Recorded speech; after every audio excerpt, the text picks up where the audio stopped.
여러분 안녕하십니까? CBS 토론입니다. 다가오는 27일은 3년간 이어졌던 한국전쟁을 일시 멈추기로 했던 휴전협정, 정전협정 체결 68주년 기념일입니다.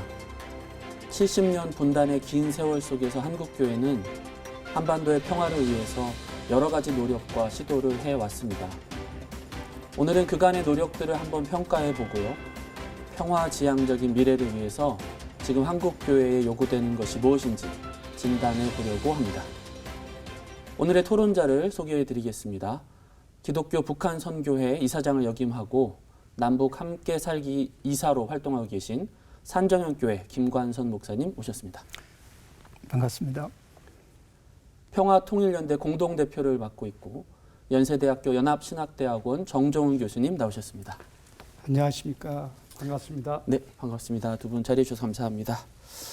오늘 한반도 통일 문제 얘기 나누려고 모셨는데요. 한국교회도 70년대부터 아주 오랫동안 관심을 가져오고 노력해온 사안인데 어떻게 평가하면 좋을까? 그동안 한국교회가 해왔던 노력들 총평해 주신다면 어떠실까요? 예, 한국교회가 통일 문제에 관심을 갖고 또 본격적으로 논의하기 시작한 것은 아마도 1980년대 중반이 아닌가 싶습니다. 세계교회협의회가 한반도의 이 통일 문제에 관심을 갖고 남북한 교회 대표들을 1984년 일본 도잔소에 초청을 해서 회의를 한 적이 있는데 그 당시 북한교회 대표들은 참석을 못했습니다. 그래서 이제 86년도에 스위스 근료원에서 다시 이제 남북한 공동대표를 초청을 했는데 그것이 아마도 남북한 교회 대표들이 최초로 공식적으로 만난 만남이 아니었는가 싶습니다.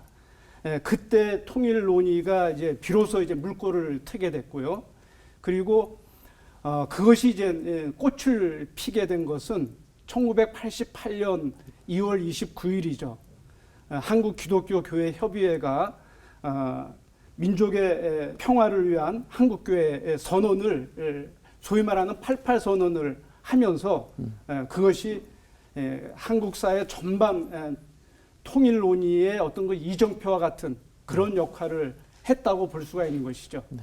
그리고 1990년대는 이제 북한에 소위 말하는 이제 그 자연재해가 있으면서 고난의 행군 시절 아닙니까? 그 당시 이제 한국교회가 대북 인도주의적인 그런 지원을 통해서 적지 않은 이제 남북 평화 통일 관계에 있어서 기여를 했고요.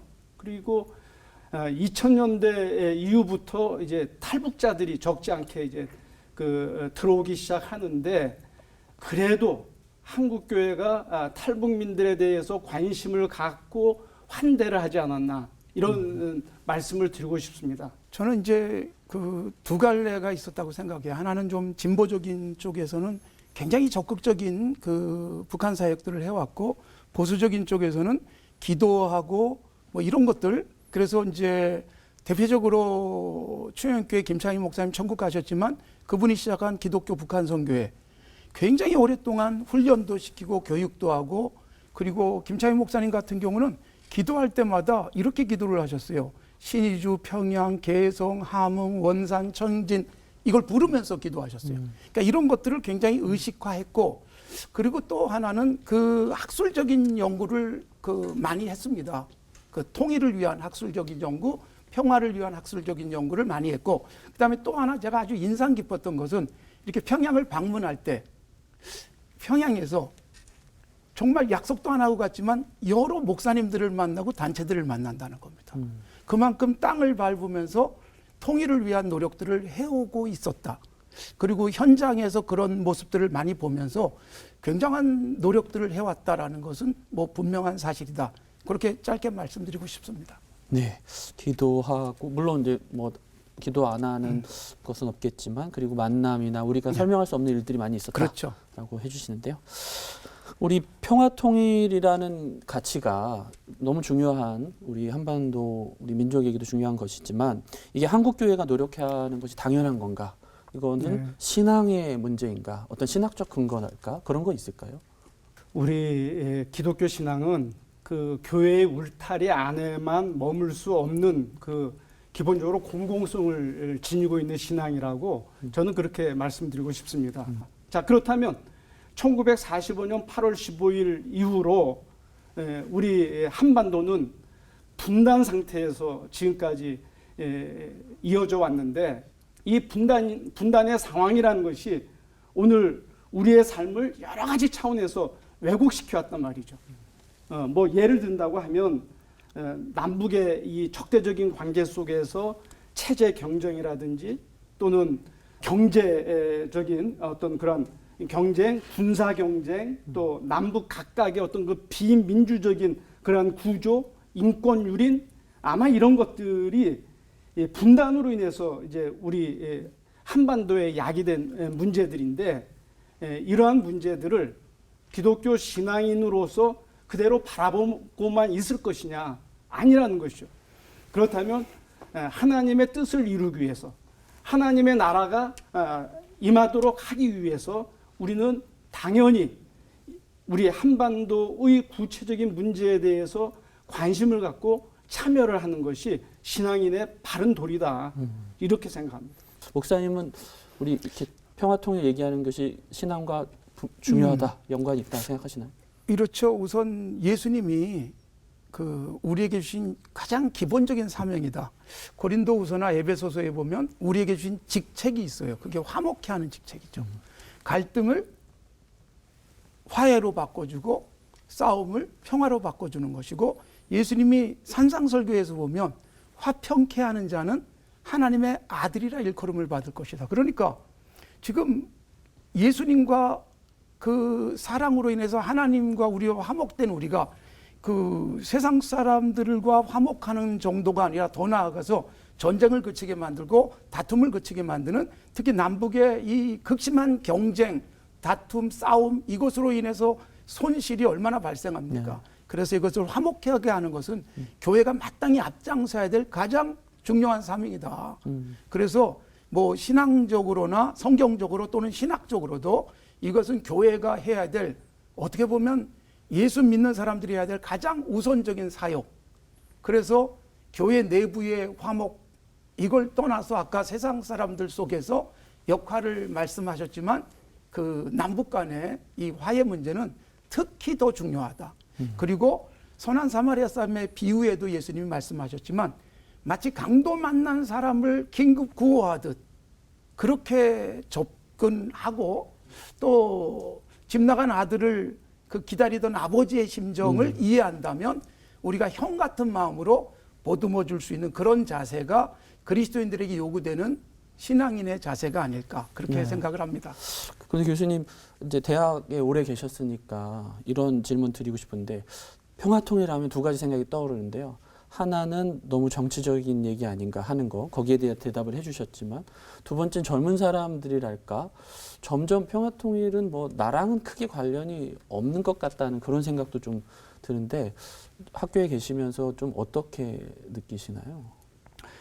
저는 우리 지금 젊은 세대가 강한 도전을 받지 못해서 평화통일의 문제에 관심을 갖지 못할 뿐이지 정말 제대로 된 관심을 갖고 있다고 한다면 평화통일에 있어서 아주 주체적인 그런 역량과 어떤 그 결과를 거둬들일 수 있는 세대다. 저는 그렇게 기대하고 있습니다. 아, 네. 예, 그러니까 예를 들면 분단 1세대는 분단 1세대가 경험한 그 아픔이 있기 때문에 그렇죠.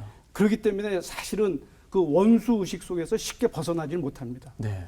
그리고 이제 산업화 전환, 민주화 전환, 뭐 저희 같은 세대는 어떤 점에서는 좀 왜곡된 교육을 받았기 때문에 사실 평화통일에 대해서 객관적으로 볼 수 있는 그런 어떤 그 능력이 좀 결여됩니다.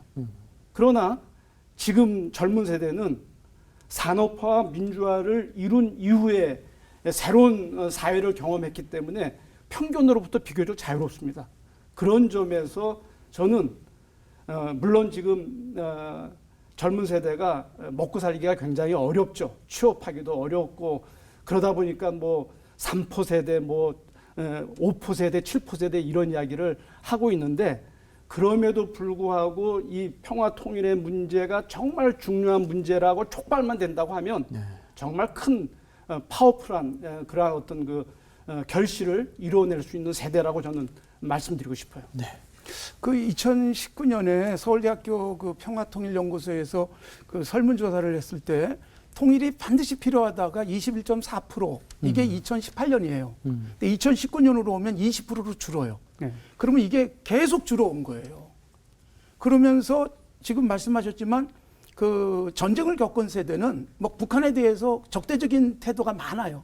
거기다가 말씀하셨듯이 그런 반공 교육을 받으면서 살았던 세대. 그런데 지금은 젊은 세대들이 어떤 모습인가 하면은 진짜 먹고 사는 문제에 급급하고 통일을 했을 때 통일 비용에 대한 걱정들을 하는 거죠.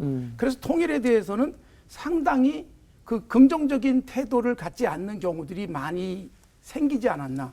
그래서 그런 의식들, 왜 우리가 여기에 관심을 기울여야 될 것인가를 아까 성경적 신학적 관점에서도 설명해 주고 그다음에 정말로 경제적으로 이익이 어느 쪽에서 나느냐. 그래서 통일됐을 때 우리에게 주어질 경제적 시너지 효과도 어마어마한데 이런 부분들을 놓치고 있는 부분들, 이런 부분들을 지적하고 그리고 깨워줄 필요가 있지 좀 더 않을까 이렇게 생각이 담론화하고 듭니다. 알릴 필요가 있다는 네. 말씀이시죠. 또 다른 이제 우리가 평화통일 논의를 하다 보면 한국 교회가 과거에는 굉장히 주체적 역할을 해왔지만 최근에는 뭐랄까 좀 부적절한 모습들이 일부지만 언론을 통해서 나왔다든가 너무 이렇게 일방적인 얘기를 한다든가 심지어는 반평화적이다 이런 평가들도 듣는 것 같아요. 그런 부분에 대해서 어떻게 생각하시나요? 그 한국 교회 안에 이제 그 반평화적인 그런 모습은 사실 1945년 이후 이제 분단되면서 그러면서 끊임없이 한국 교회의 한 축으로 이어져 왔다. 저는 그렇게 말씀드리고 싶습니다. 그러니까 분단 직후에 북한에서는 토지 개혁을 실시하잖아요. 근데 이 토지 개혁의 그 원칙이 무상 몰수, 무상 분배 원칙이었습니다. 이제 그러다 보니까 기독교인들 가운데는 적지 않은 분들이 토지와 재산을 빼앗긴단 말이죠. 거기서 오는 어떤 그 적대 감정이 있지 않겠습니까? 그리고 이제 한국 전쟁 전후에서 기독교가 북한 사회에서 이제 그 탄압을 받는 그런 분위기였잖아요. 그래서 이제 기독교 신앙의 자유를 찾아서 또 월남하신 분들이 적지 않게 있습니다. 그러니까 이 월남하신 분들이 어떤 점에서는 한국 교회 내에서 반공주의의 그 선봉에 서지 않았나 이런 말씀을 드리고 싶어요. 그런 점에서 이제 한국 교회가 이 반공주의를 한 축으로 하고 있는 그런 분들에 의해서 소위 말하는 용서와 화해라든지 대화와 교류라든지 또 협력과 상생이라든지 이런 정신을 부인하고 어떤 평화로운 남북 관계의 기회를 만드는 일에 소홀히 하지 않았나. 이제 그런 점에서 한국 교회 내 이 반공주의의 입장이라는 것이 남북 관계, 평화로운 남북 관계 기회를 만들어내는 것을 차단하는 마치 목리와 같은 그런 역할을 하지 않았나 그런 말씀을 드리고 싶습니다. 목사님 뿌리도 얘기하셨고 이유도 말씀하셨습니다. 우리 교회가 이제 월남한 분들이 세운 교회죠. 평양에서 1906년에 세워졌는데 그 교회가 이제 전쟁 중에 월남을 하고 그때 뭐 우리 장기려 장로님이라든가 이런 분들이 다 월남해서 여기 교회를 세웠단 말이에요. 그래서 월남한 사람들이 그 전쟁을 겪은 분들이 교회를 시작을 했어요. 그러다 보니까 지금 말씀하신 그런 생각들이 굉장히 많았어요. 근데 제가 40에 산정교회 부임을 해가지고 올해 27년째인데 네. 예, 40에 부임해서 27년 사역하면서 변화된 걸 봤어요. 어허. 그게 뭐냐 하면 세대도 바뀌었지만 또 하나는 계속해서 말씀으로 우리가 그냥 사탄 마귀의 세력이라고 생각하는 공산주의가 아니라 우리가 사랑하고 섬겨서 변화시켜야 되고 우리가 되찾아야 될 땅이고 우리 형제라는 의식을 계속 강조를 했죠. 사실 그 원수가 줄이면 먹여라. 그리고 그 목마를 때 마시게 하라. 이 로마서에서 바울 사도가 하신 말씀을 교인들에게 이렇게 설득을 시켜도 어떤 생각을 하는가 하면요. 그건 개인적으로나 그러는 거지 저 집단은 안 돼라는 생각이 굉장히 많았어요. 그런데 이걸 끊임없이 해오면서 변화된 걸 느끼는 게 그 변화가 결국 지금은 우리가 매년 한 번씩 북한을 위해서 헌금도 할 수 있게 되어지고 그리고 그들을 위해서 한 시간도 빠뜨리지 않고 기도하는 그런 교회로 바뀌더라고요. 성경을 가지고 북한을 볼 수 있고 형제들을 볼 수 있고 그리고 통일이나 그리고 평화의 개념을 볼 수 있도록 해주는 게 그래서 필요하다. 그런 생각을 목회 현장에서 아주 절실하게 느끼고 있습니다. 그리고 희망을 봤고요.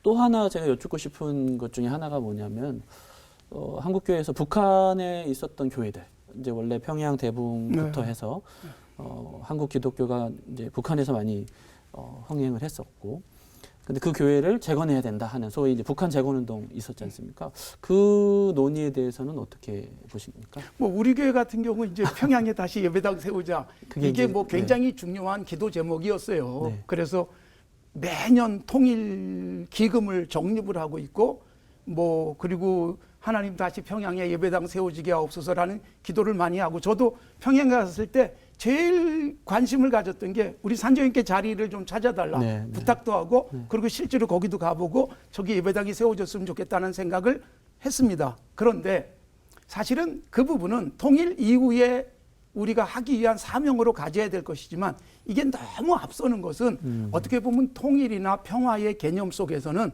조금은 장애가 될 수도 있어요.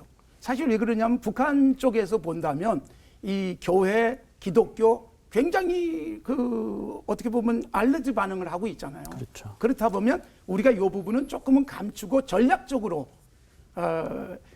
우선은 통일 그리고 한반도의 평화 이쪽으로 가고 이건 좀 숨겨놓으면서 물밑에서 해야 될 부분이 아닐까 저는 그런 생각이 좀 있습니다. 네, 교수님. 그 종교의 자유가 없는 북한 사회에 어떤 그 종교의 자유를 회복하고 또 교회를 재건한다는 것은 그건 한국 교회의 당연한 과제라고 말할 수 있을 거예요. 만약에 한국 교회가 북한의 교회를 재건하겠다고 할 때 교파나 교단에 상관없는 단일한 북한 교회를 세우겠다. 이렇게 한국 교회가 철저히 합의하고 이 북한 교회 재건 운동을 실시한다고 하면 거기에는 진정성이 있을 거예요. 그런데 만약에 그런 합의 없이 이제 중구난방식으로 이제 진행이 된다고 하면 어느 날 갑자기 통일이 됐다. 그러면은 아마 걷잡을 수 없는 일들이 벌어질 겁니다.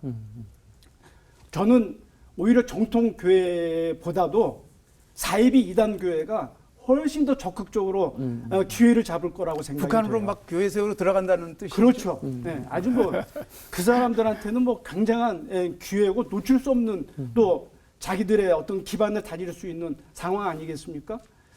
그래서 우리가 이제 북한 교회 재건 운동을 만약에 한국 교회적인 차원에서 생각을 한다고 한다면 적어도 북한의 어떤 특정 교회를 특정 교회의 지교회를 이식한다든지 또는 어떤 특정 교파나 특정 교단을 확장한다든지 이런 부분은 철저히 차단하는 교회의 어떤 연합과 일치를 전제로 한 그러한 북한 교회 재건 운동이 돼야 되지 않겠나 네. 이런 말씀을 드리고 싶습니다. 네, 이 얘기가 지금 다음 주제랑 연결이 되는 것 같은데 우리가 북한 선교라는 말 대신에 요즘 더 많이 사용되는 것 같은 게 이제 복음 통일 이런 표현인데 이 뭐라 그럴까요? 복음 통일은 너무 좋은 것 같이 들리는데 복음 통일이 뭔지 왜 그런 말을 사용하는지 그런 것도 좀 있고 지금 저희가 얘기하면 나와 한국 교회는 있는데 북한은 없는 것 같은 뭐 그런 생각이 들거든요. 네.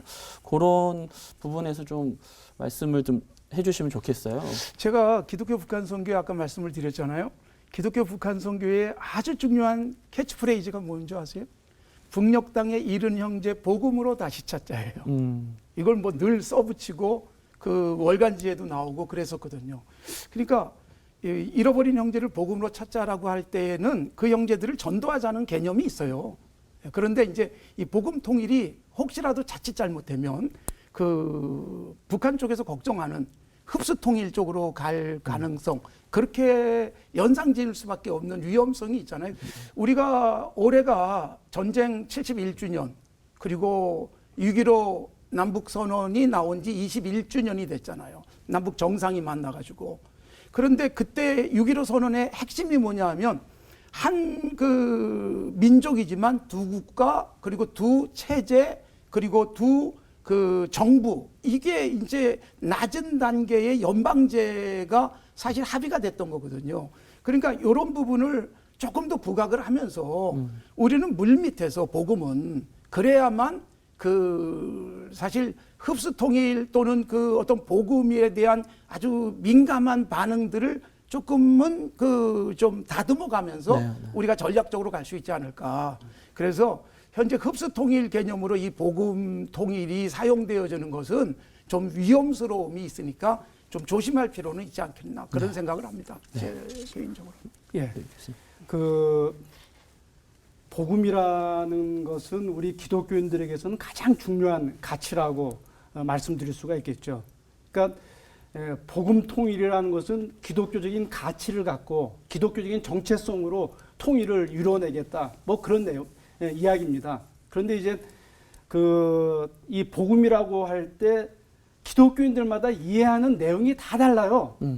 그러니까 이제 막연하게 복음 통일이라고 말함으로써 어떤 그 통일의 어떤 그 평화 통일의 구체성을 상실해 버리는 그런 우를 범하기도 하거든요.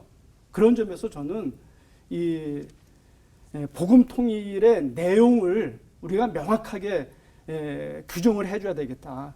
또 아니면 같이 공감대를 만들어 가야 되겠다. 이런 말씀을 드리고 싶습니다.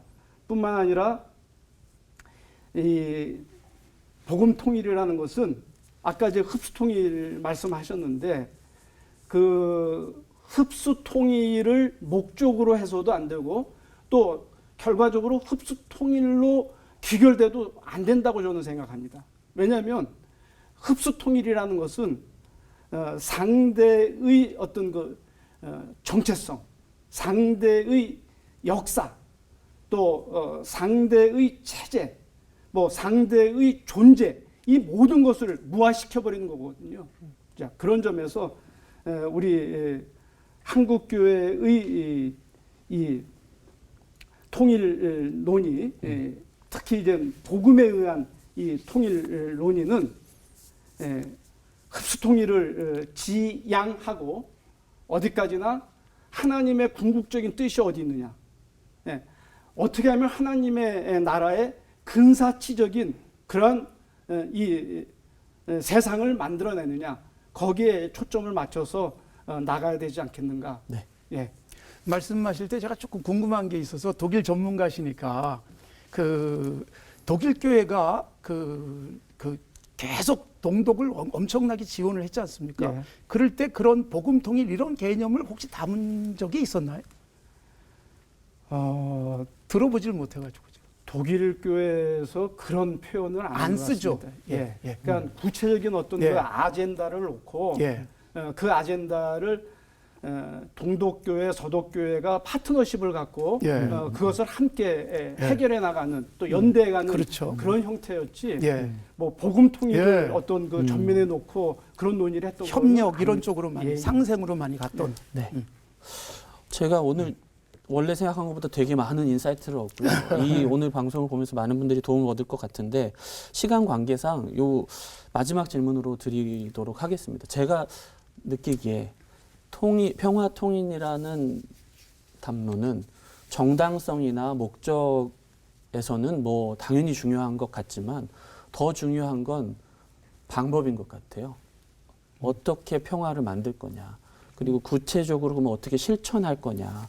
그런 논의들이 복음 통일이란 말보다 더 많이 들려야 하는 게 아닌가. 네, 지금 그런 말씀을 해주신 것 같은데 마지막으로 우리가 통일을 위해서 혹은 평화 통일을 위해서 교회가 뭘 할 수 있을지 말씀 부탁드리겠습니다. 제가 그 독일 통일을 조금 아까 말씀드렸지만 독일 통일의 사례를 굉장히 많이 이렇게 공부를 하고 그러다 보니까 그 독일이 통일 직전 18년 동안 우리 돈으로 무려 70조 원을 지원을 했어요. 그런데 그 70조 원이 국가가 지원한 게 아니에요. 국가가 지원한 것은 거의 20 몇 프로밖에 안 되고 72%가 민간단체의 지원이었고 그 민간단체의 지원의 상당수가 교회였습니다. 그래서 그 독일이 서독이 독일을 지원할 때 사실 국제적인 견제도 받았어요. 미국도 견제하고 막 그랬지만 이걸 내부의 문제로 삼아서 지혜롭게 잘 지원했고 그리고 그 기간 시설 해주고 하는 부분도 내부의 비판을 받으면서도 했습니다. 지금 우리는 1년에 뭐 몇십억 이렇게 통일기금을 해놓고도 이걸 주면 어떻게 된다 이런 걱정을 많이 하잖아요. 쌀이 가면 그 뭐 군량미로 들어간다. 근데 사실 제가 직접 북한 드나들면서 체크해 본 결과는요. 그 쌀이 들어가면 인민들에게 다 골고루 돌아가 불가능해요. 그러나 한 가지 좋은 효과가 있습니다. 쌀이 들어가면 장마당에 쌀값이 떨어집니다. 굉장한 인민들에게는 혜택이 될 수 있죠. 그렇기 때문에 꾸준하고도 지속적인 지원을 우리 정부는 직접 못하더라도 민간 통로 열어주고 교회는 그 민간 통로의 가장 중요한 주축이 되어져서 그래서 끊임없이 저는 지금 이 남북 긴장 관계가 계속되면서 북한 지원이 많이 힘들어졌어요. 그래서 우리가 열어놓은 곳이 낮은 선봉입니다. 그쪽은 지금도 계속 하고 있습니다. 김장 보내고 그 방화나 보내고 또 석탄 이번 여름에 사서 보냈습니다. 여름에 사야 싸기 때문에 그런 식으로 해서 꾸준한 지원을 하고 기도하고 그리고 실제적으로 교인들로 하여금 이 필요성 인식하고 어떻게 내가 참여할 것인가에 대한 자극을 주고 참여할 수 있는 길을 열어주는 것. 이게 장차 통일 후에도 교회가 부끄럽지 않을 수 있고 그리고 하나님 앞에서 마땅한 역할 그런 부분을 제가 좀 말씀드리고 싶습니다. 네. 마지막으로 말씀 부탁드립니다. 우리가 이제 통일을 이야기할 때 통일 지상주의를 주장해서는 안 된다고 봅니다. 무엇보다 한국 교회 내에서 평화 통일의 논의가 광범위하게 심도 있게 또 진지하게 이루어져야 한다고 봅니다. 이 평화 통일의 논의가 몇몇 통일 운동가들만의 어떤 그 담론으로 그렇게 제한되지 않아야 한다는 것이죠. 그런 점에서 한국 교회가 좀 내실 있는 아주 내실 있는 평화 통일의 교육 프로그램을 준비하고 성도들을 대상으로 실시하는 것 이게 이제 우리의 중요한 과제가 되어야 된다 이런 말씀을 드리고 싶고요. 지금 북한 정권이 큰 관심을 갖고 있는 게 뭐냐면 북한의 어떤 그 시군구 전체 지역에 양묘장과 보건소를 세우는 것입니다. 북한의 시군구 전체 230여 지역마다 산림 녹화를 위해서 양묘장을 세우고 또 주민의 건강 증진을 위해서 보건소를 세우는 것은 미국을 비롯한 유엔 국가들의 경제 제재에서도 비교적 자유로운 영역이라고 볼 수 있어요. 그런데 우리 정부는 사실 이 미국이라든지 유엔이라든지 또 주변 국가들과의 이 관계 때문에 지금 주저하고 있는 부분이죠. 바로 이때 지금까지 민간 차원에서 이 평화통일운동을 주도해온 우리 한국교회가 북한의 전체 이 230여 지역을 남한의 지역 교회들끼리 적절하게 분배해서 양묘장과 보건소를 세우는 일에 참여한다고 하면 그것은 한반도 평화통일을 위해서 상당한 도전을 줄 수 있을 것이고 또 실질적인 기여가 될 수 있지 않을까. 이제 한국교회가 이 인권의 부분에 대해서 보다 더 관심 갖고 뛰어들면 좋겠다. 이런 과제를 제시하고 싶습니다. 제가 그 양묘장 말씀을 하셔서 그런데 2년 전에 이제 한 10년 만에 북한을 갔었어요. 그때 이제 갔던 이유가 양묘장 때문에 갔어요. 그래서 원산에 직접 가서 또 여기저기 그 양묘장 사업을 하고 있는 거, 왜냐하면 산이 있어도 북한 산이 훨씬 더 많잖아요. 나무가 없거든요. 그 양묘장 사업을 하는 데 가서 보니까 그쪽에서도 굉장히 절실해요. 그래서 우리 교단에서도 지원을 하고 지금도 그 MOU를 맺어가지고 현재까지 유지가 되고 있어요. 근데 네. 지금 말씀하신 그런 부분들은 그 유엔 제재나 이런 것을 그 뚫고 할 수 있는 굉장히 좋은 방안이겠다, 그런 생각이 듭니다. 네. 저희가 평화, 통일 혹은 복음 통일 이렇게 하면 되게 애매한 느낌이 있었는데 오늘 말씀해 주신 좀 더 시간을 더 드리지 못해 죄송하지만 구체적으로 우리가 할 수 있는 일들이 많구나라는 생각들을 하게 되었습니다. 귀한 말씀 감사합니다. 네. 예수 그리스도가 이 땅에 평화를 전하기 위해서 오신 것처럼 한국교회와 그리스도인들에게 한반도의 평화는 외면할 수 없는 과제임을 다시 한번 생각하게 하는 시간이었습니다. 평화의 여정을 향한 한국교회의 노력이 지혜롭게 펼쳐져서 이 땅에 기쁨의 결실을 가져오기를 한 사람의 그리스도인으로서 염원해 봅니다. 오늘 CBS 토론을 마치겠습니다. 고맙습니다.